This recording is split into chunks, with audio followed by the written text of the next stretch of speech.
delighted today to be joined by Omri Sass. He is the Senior Director of Product Management at Datadog. Omri, thanks so much for being with us today. Thanks, Anthony. It's my pleasure being here. Before we get started, do you want to just tell our audience a little bit more about yourself and just give us a kind of abridged version of your journey to your current position?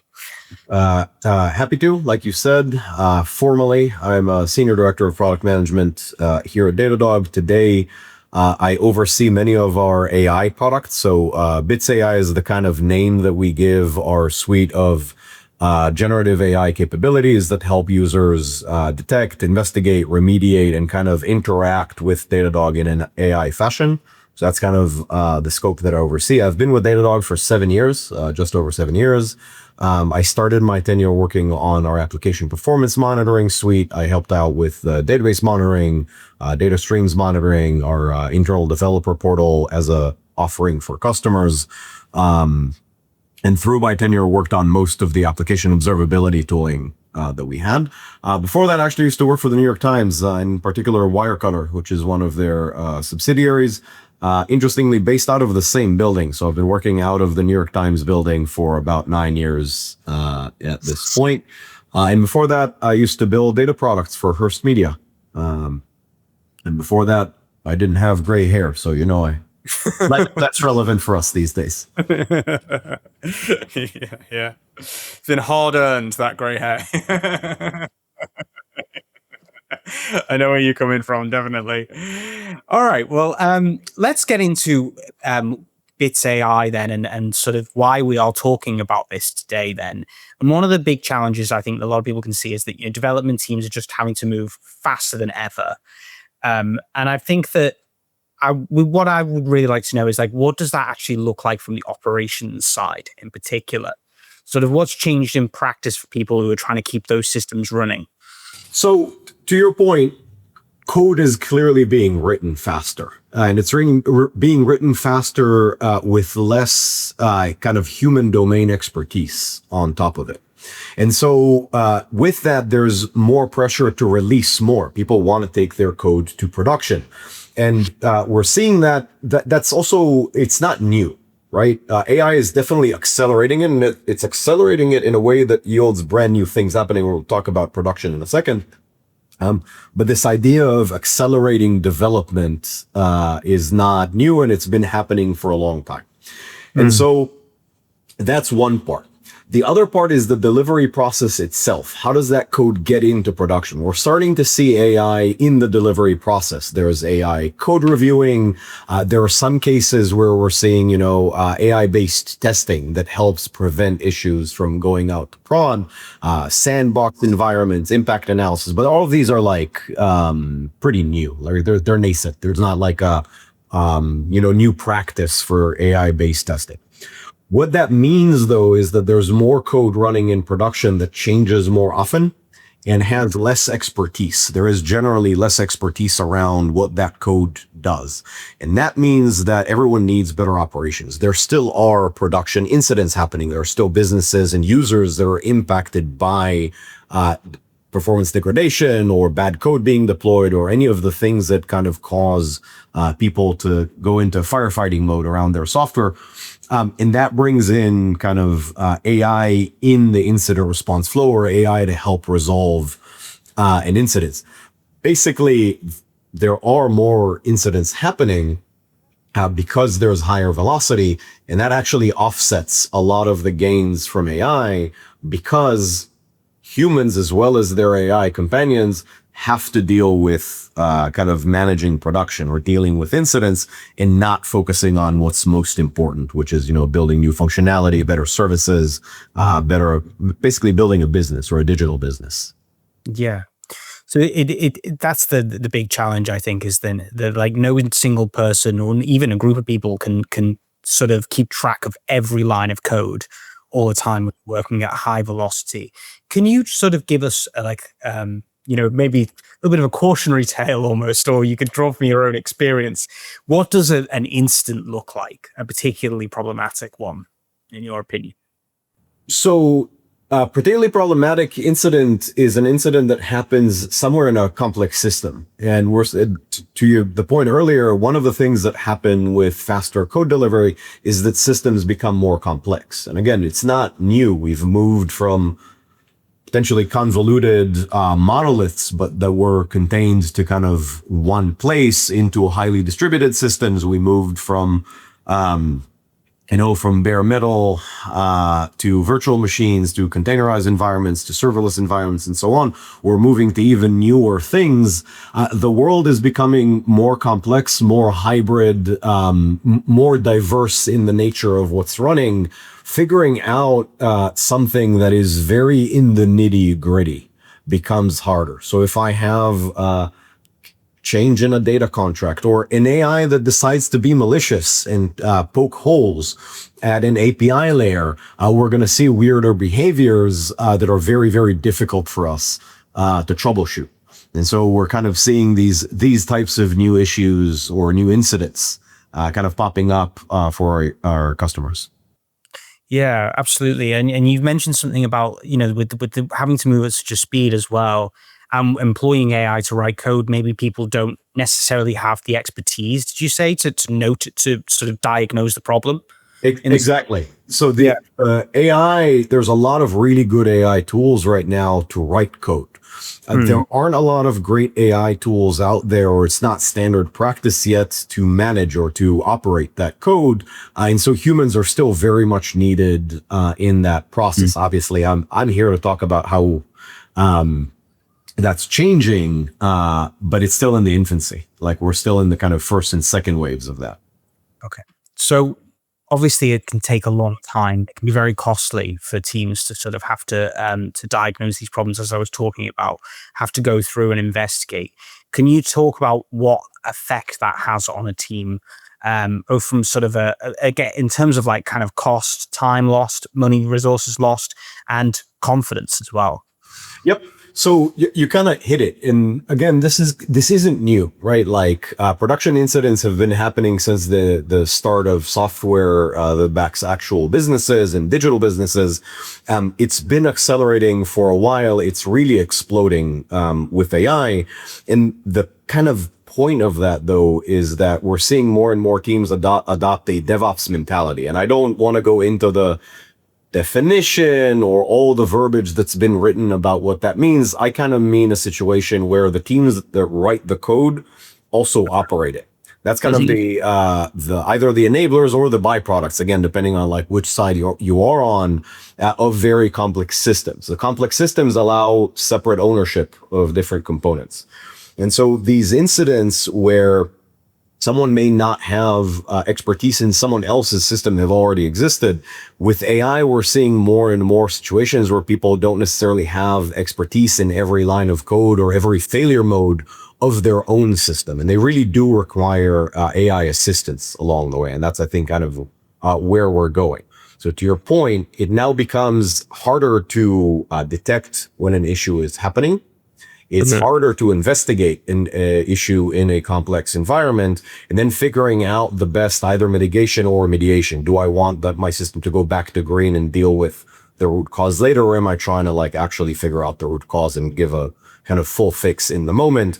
Now, all of these questions become harder and harder to do, and that costs time. That, to your point, it's debilitating to people's confidence. It causes morale issues on teams.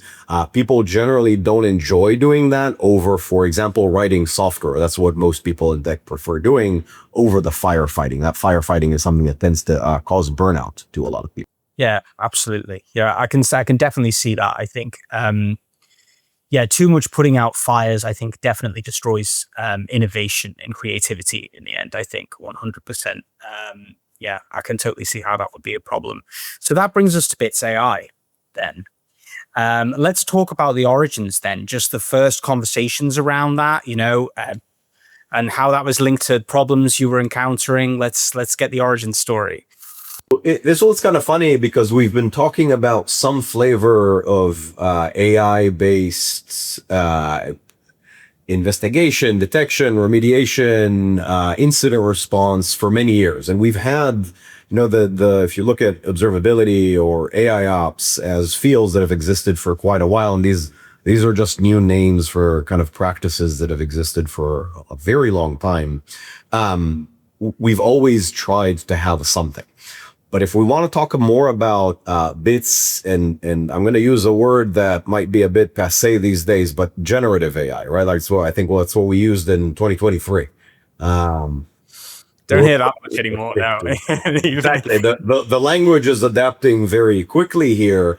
But if I want to talk about the inception of generative AI for incident response and what can agents and agentic development do for us, I have to say we've also been talking about that for quite a while. I remember talking to one of our directors of applied science who was starting to poke around at GPT-2 when it came out, and they were telling me even back then, it was like, this thing is going to be a game changer. Now I'm a cynic. I was like, I need to see this thing in action.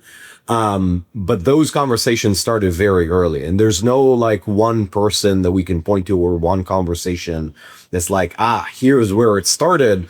But I can tell you that we've been having some of these conversations at least since the GPT-2 days. And for me personally, just to make sure that I actually give you a kind of an answer to your question, after we already started building, I had my own aha moment, which is when I bought into the idea that agentic capabilities or generative AI capabilities can actually be helpful. What had happened was that we ourselves had a production grade incident. I know our code is perfect. We never actually have these. For legal reasons, I need to qualify that was a joke. But I usually, in my role, I'm not an incident responder. I'm not one of the first people to hop on a call or the bridge or the war room, whatever you call it. I usually get tagged in a bit later. I get tagged in to help with customer communication, strategy decisions, and so on. So I got tagged into one of these incidents during working hours. Everything was kind of okay. And the first thing that happened was I get called into a Slack channel. So I get added to the Slack channel, and what I saw was a message. In Slack, you can have a private message that only you can see in a public channel. So I got called into the incident channel, which is an old practice that we've already had, but I had a little thing that said, hey, Omri, only visible to you.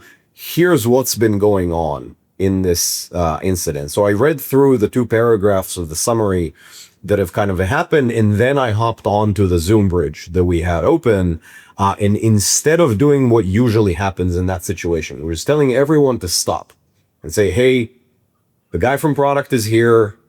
Can you all please bring me up to speed? And then 8 engineers who are actively trying to put out a fire have to stop what it is that they're doing and bring someone up to speed. Instead of doing that, what I did was I said, hey, I just read through ABCD, thumbs up or thumbs down. Is my understanding correct? And they gave me a thumbs up, and we moved on very quickly. So we kind of turned this thing that takes 3, 4, 5 minutes for every person that joins the incident and turn it into a 10 to 20 second thing. And every time since that happened, that was my aha moment. That was the day that I bought in. That was the day that I kind of drank the Kool-Aid for how can AI be helpful. But ever since I told that story, I started telling that story to our customers, the one thing that almost every customer harps on is, what do you mean you only have 8 people on a war room? We sometimes have, and then insert much larger number. The more cloud native folks that have very clear incident routing rules, they would go with like, we have 40 or 50 people on the call. More legacy organizations where humans are required to know, there's tribal knowledge of like, who do I need to call in what situation? They're like, oh, we have 80, sometimes 100 people on a war room. And I was like, in that time, the turning 4 or 5 minutes into 30 seconds is a huge benefit for organizations like that. Now, we haven't even talked about the fact that AI is actually pretty good at the routing too. So there's many organizations that don't need 80 people on that call anymore, 50 people, etc. They can do it much faster, but that's the kind of more advanced. You ask for the origins, and I think that the origins are kind of like, wait, we've had people who've been looking at this for a very long time, and we've had moments where we saw the actual benefit, and we felt it. It's a very visceral feeling to be like, oh, this thing is genuinely helping me in a moment of high stress. Yeah. That's the aha moment. Yeah, I mean, I totally agree with you. Do you know what? Mine was very similar. My kind of professional aha moment with AI was I have to do a lot of external calls with people, and just being able to use AI to summarize the call Yep. and send it to like relevant people who needed to hear about it as well. Yep. And you don't even have to tell them to look into it. It's like it will just email it straight to them. That was all. You can plug it into Slack. You can get these things linked up as well. I was just kind of like, that is just like the amount of time that cuts down. That was for me, and I think a lot of people would agree with you with AI. And in a professional context, it's about time saved. A lot of the time is one of the biggest benefits that I think people see, and why it's so impossible to resist it. Really, it's kind of like you just can't ignore that enormous benefit. I think a lot of the time, Absolutely agree. Yeah, completely.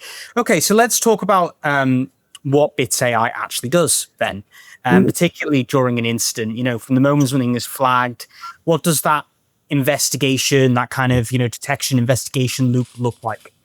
So I'm going to answer a question, and then after that, I'm going to kind of add a couple of things that you didn't ask about, but I think might be relevant here. So the first things first. The investigation is actually very much a reasoning problem. So investigations lend themselves to kind of the Gen AI or the agentic AI capabilities fairly well. Because in an investigation, I already know that something is happening. What happens? I need to try and figure out what is the root cause. Like, where is something happening? What was the thing that has actually happened? Normally, it's a change. When kind of talk about what that means. Someone deployed bad code. Someone deployed a bad configuration. Someone made a change to the shape of a data, or we can even talk about changes to the environment. It's Black Friday, and there is like a big bump in traffic that we weren't ready for, and we don't have enough hardware to kind of support. Or there's kind of more nuanced things. I have a memory leak and so on. Things that are slightly more in the mechanics and take longer to unfold. Like a memory leak won't manifest in, like immediately after someone deploys bad code. Depending on how fast or how bad the memory leaks and how much memory a machine has, you may see it like much later. So we have all of these kind of different failure modes, and these are just like small examples. But the idea is that if we already know that something's on fire, we have an alert that goes off on memory usage, like I said, or we have users complaining that they're unable to check out, and there's like a implicit e-commerce example that I gave earlier with Black Friday. Now it's a question of how fast can I reason about the data that is in front of me? How good am I at knowing what to look for and where to look for and kind of where that data is? And then distilling that into an I'm going to use a word that I try usually to avoid, but like an actionable insight. That's kind of buzzy, but basically, what do I need to do about it? Someone deployed bad code. Am I going to fail backwards? Do I need to revert back to the last known good state? Or do I want to try and fail forward? Do I know what the fix is such that I get to keep my new code, but make light modifications to it to result? So all of these things are decisions that people need to make in the moment, but they are reasoning decisions. They require a lot of input, and that input could be telemetry of the sort that we have a lot of at Datadog. It could be experience, historically tribal knowledge, but with the advent of kind of agentic technologies. Memories for AI are a wonderful mechanism. And there's also things like, knowledge bases. People keep track of that tribal knowledge in knowledge management systems like Confluence or ServiceNow or Notion, and so on. So take all of that together, synthesize it into an action to take, and then go take that action. The reasoning part, like I said, lends itself very, very well to agentic software because agents are very, very good at reasoning, and they only need to be taught once. So for example, at Datadog, we have products that help people optimize their code, things like continuous profiling. Continuous profiling is a tool that normally or many engineers don't use in their day-to-day. It's a wonderful tool to like help reduce cost and things like that, identifying where there are bottlenecks in code. But usually there's like, it's in heavy use by performance engineers who are trying to like, shave milliseconds off of every request and things like that. We also have a tool for database managers or database administrators. Reading explain plans and understanding the nitty gritty of like database operations. We also have a tool for network engineers. And the reason that I bring these three up is because there are very few people, humans, who are performance engineers and network engineers and database administrators all in one. Mm-hmm. Agent can very easily be all three of these. We only need to teach the agent how to reason about each one of these things once. And so now we have an agent that is an expert in more things than the reasonable human should be. And it can reason about what is the root cause of something that happens very easily. So now instead of trying to say, okay, I'm going to go look for application logs, I'm going to look through traces, etc. But if I have something that points at a database, I'm going to need to call in a database administrator, or worse. One of the most common kind of finger pointing patterns in tech history is, oh, it's the network. And the network people come in and are like, no, it's not the network, or it's the DNS, or it's something that happens so often. But people don't want to learn the kind of nitty gritty of what they need in order to like either incriminate the network or exonerate it very quickly. AI lends itself very well to do that precisely. This episode is sponsored by Datadog. AI is compounding complexity. More releases, more tools, and more autonomous agents making decisions across your systems. That creates new infrastructure to monitor, new agents to govern, and new risks to manage, leaving teams guessing when something breaks, performance degrades, or an AI system behaves unexpectedly. That's where Datadog comes in. Datadog unifies observability and security data across your entire stack, from infrastructure and applications to AI agents and models, giving teams real-time visibility and intelligent action. That means less guessing, faster resolution, and the confidence to scale AI without losing control. Redefine observability and security for the AI era.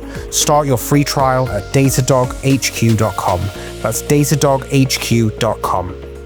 And so, to actually answer your question, what does BITS do? When it is triggered, the investigation basically builds a hypothesis tree.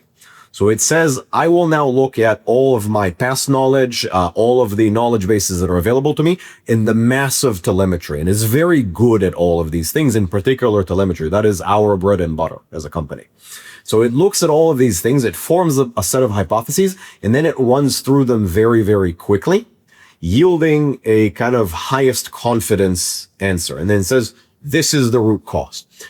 What it does, though, and this is really important, is it shows its homework.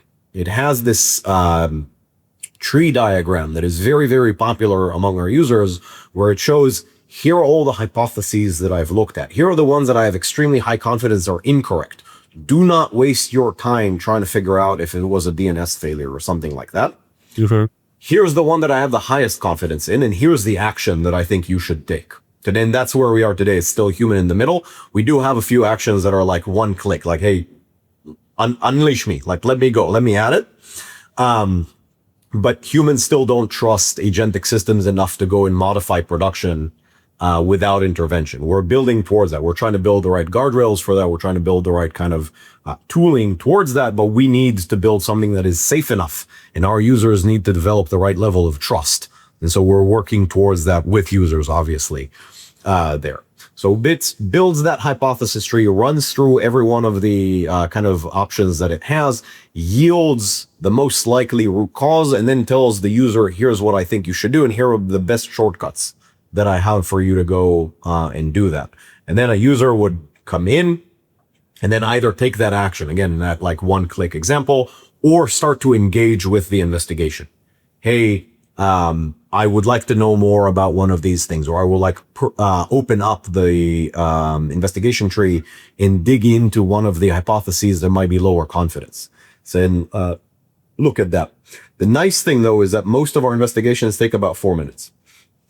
And the time, that particular time point, is the time. It's very kind of in tune with the amount of time that it takes a human to respond to an incident. So if I get paged, my phone goes off and I'm not by my laptop and I have to go to my laptop and I have to open it up and I have to look at what the alert was. I have to kind of go through all these phases. It will usually take me between 1.5 and 2 minutes. By that time, the hypothesis tree is already generated. And I will already see some of the hypotheses that Bits is investigating, and I am able to steer it as it goes. I'm able to ask it questions as it's conducting the investigation. And so that's kind of how it works today, or how people use it today. And it is very popular. It is one of the highest retention. So like people who come back to use it, products that we have here at Datadog. Now, you asked me a really short question. I gave you a really long answer, but I also promised you something earlier that I'm going to come back to one point that you made. That one point that you made is that a trigger happens. Implicit in what you've said is that someone set up that trigger. Someone already knows that they need to look for failure mode, an increase in error rate, or failures in checkout, or kind of increase in latency in a data pipeline. That work is work that people hate doing. Humans hate doing in particular. And what we're looking at now is the detection. Can we bring detection from kind of the old school anomaly detection? Like, I will do anomaly detection on everything. And I hope that what I give you isn't too noisy, and hint, it always is too noisy. Can we bring that into the agentic era? Now, it's not a reasoning problem. It's a math problem and a prioritization problem and a lot of other things. And it also has very strict latency constraints. We can't take half an hour to figure out that something's off in a particular system, right? Like we need to try and prevent it. We need to get the user impact to zero. For that, we're actually doing a lot of work to do kind of, I call it the modern detection, or agentic detection, if you will. The idea is not to like go to a large language model with all of the telemetry data the customer might have and ask it like, is something on fire? We're being much more kind of nuanced than that. But the goal is to get to a point where you shouldn't be asking me, hey, once something's on fire, what does the investigation flow look like?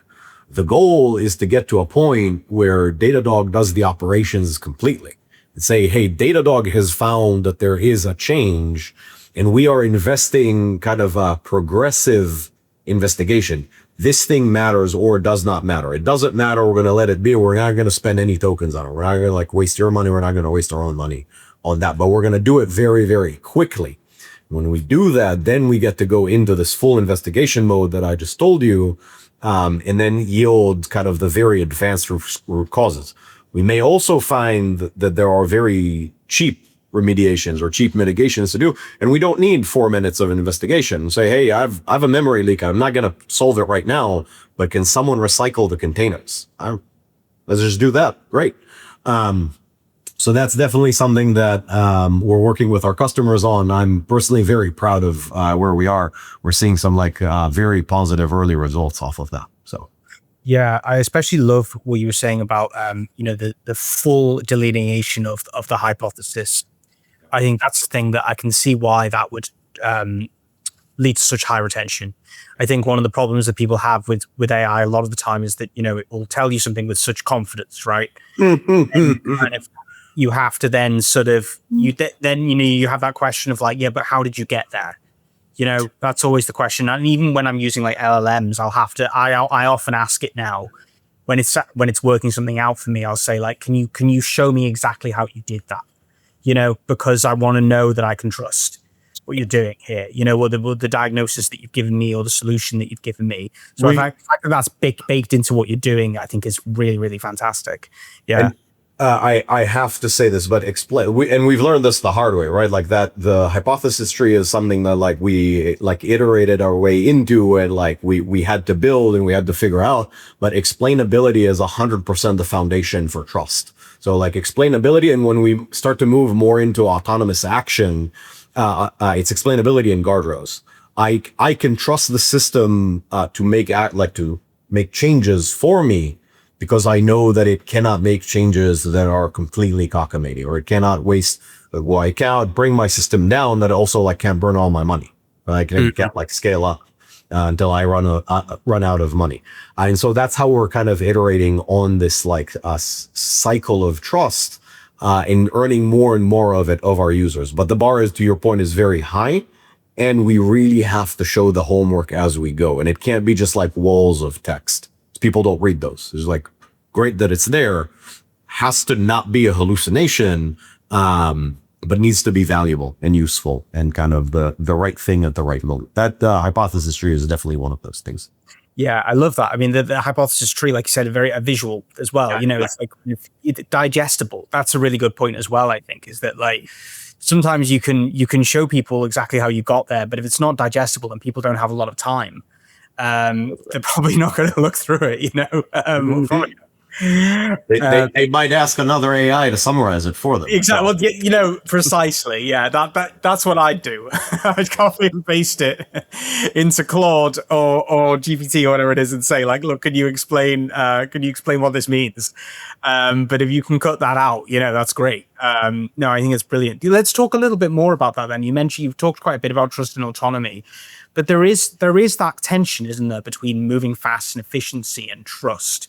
Can you talk about more like broadly about like, you know, why that's such a big issue right now, and expand a little bit on where you hope to get with Bits as well in terms of just building more trust and autonomy? So I'll start with the end and kind of work my way back. But to me, the goal is, and I'll start with like what I think is a medium term goal. The medium term, I think that the goal is to get to a point where our customers trust us to maintain their software for them. So effectively take over the operations more and more. Now, there's a few steps along the way. Investigation, I think our capabilities are mature at this point. Like they're good. We're very confident in them. Remediation, we need to develop user trust. It's not a question of building guardrails or building safety. That's, you know, that there's a very long history of doing that kind of in the market as well. It's a question of trust. Are users ready for this? Are users willing to kind of let go of the rein? And what are the steps towards that? And I think HITL is the current acronym. It's a human in the loop is the most common. Hearing that a lot. Yeah. Yeah, exactly. That's today's version. It used to be self-healing systems and AI ops and so on, like through the years. The verbiage changes, but the idea really doesn't. And but the level of trust that people out there today are willing to give these systems is increasing. And we're trying to help them along that path in everything that we can. I already talked about detection, so I won't go too deep into that, but that's again one of those it's one of the jobs to be done that people hate the most. People don't do things like monitor hygiene. Like you ask, we go to a SRET and we ask them like, what do you do for monitor hygiene? And we mostly, if we ask that question, we hope no one falls asleep kind of along the way. But generally speaking, people only do that when they have to. There's no ongoing practice of doing it. The problem is that means that alerts get stale, right? Like things aren't kind of in tune with what's exactly going on. And I would like to be able to help people with that. Take away the tedious work. Make sure that things are extremely hygienic, extremely high quality with no user intervention. If we take over the boring parts of their work that are high value, the things that like after an incident, everyone must go and do because there's no option. Otherwise, we're not learning our lessons from the incident. Now, that to me is how we foster more trust. So we talked about explainability. Now we're talking about hitting the valuable use cases. What is a thing that a user would find immensely valuable in us helping with? And so we talked a bit about that in remediation, talked a bit about that in kind of detection. And that helps us take over more and more of the kind of the onus of maintaining production. And that's kind of where I would like to go. There's a slightly further out vision of that, which is what happens when production doesn't look like the way that it looks today. We talk about, in this particular case, implicit in everything that I've said is that software is still software. It's not agentic in its nature. It's not a self-optimizing system, or it's not an agent that does work instead of a microservice completely, which are things that we are starting to see with our customers. And we're starting to experiment with some of these things ourselves. And in that world, I don't think anyone currently knows what does production grade operations look like, but we have many hypotheses. For example, don't monitor the code or don't monitor the health of a backend system. Monitor the user's capability of dealing with it. Assume that the code can change under the hood. The thing that is durable, though, is no longer the system or the API contract or anything like that. The thing that is durable is the functionality. We don't have language. There's no standardized language to describe that today, but it's not an unreasonable kind of outcome in the longer term. We want to make sure that we're able to support that as well. We have some like early primitives for it and capabilities to see whether that's the direction that the world is going. So that's kind of like longer term thing. In order to be trusted to do that, we need to be there with our users, and we need for users to know that we understand what it is that we're doing. We need to be thought leaders, if you will, or we need to make sure that what we do makes sense to them, that it's the thing that they're looking for. So we do a lot of that, making sure that the things that we're building, the experiments that we're running, actually resonate with users, and that helps us kind of build more and more trust. Yeah, definitely. I think it's absolutely key. I think it's with AI right now that there's I like to think that we're sort of we're stepping out. We kind of were in the beginning phase, and then we were in like kind of honeymoon phase, and then we kind of went into a little bit of a fear phase. I think, especially when there were like a lot of like highly publicized stories about massive data leaks, right? Like in huge companies. And then the fear started coming in, and then you have all the fear about AI slop and identity theft, people stealing people's faces. I know that's not what you guys do, but it's all, it's part of the AI mania. It's all part of the same thing. And to that, I think that there's the answer that I just gave stays fairly similar. It just takes a slightly different tone. So like our security teams, for example, they also talk, like implicit in what I was saying is that we talk to a lot of AI natives, frontier labs, like companies that do implementations of AI. We're very active in the AI fields, not only with, the legacy organizations that are adopting AI, but also with the new frontiers of companies that are popping up, and with the equivalent of the hyperscalers, the big AI labs. So we have kind of contacts and relationships and ongoing discussions with all of these companies, and that helps us learn. The same thing applies in security. And while we don't do generative video or anything like that where people would steal each other's faces, we are very close with the frontier labs in terms of like what are best practices to avoid these types of thefts. And we have very, very, very advanced governance mechanisms to prevent things like this from happening internally. We have, I happen to be heavily involved with our customer trust team to make sure that all of these mechanisms that we have in place are also exposed to our users. When our users ask us, hey, how do I know that your AI isn't trying to exfil my code base somewhere else? So we obviously that we have an answer to that, but that the answer reflects reality, and then that reality is a good answer. We are not doing anything that will allow any AI to exfil any of anyone's source code, for example. No, and then the transparency there as well, I think is really, really important. Is that you describe, I guess, how you're planning to evolve what you're doing to customers and users. I think as well it can help to build trust. I think big time. Okay, can we talk a little bit, dig more into like kind of real world kind of cases then with Bits AI in particular? Is there anything that it's done, that it's been able to accomplish that's, even taken even you by surprise, or something maybe that other people who hear about it first time might be surprised by that you could think of?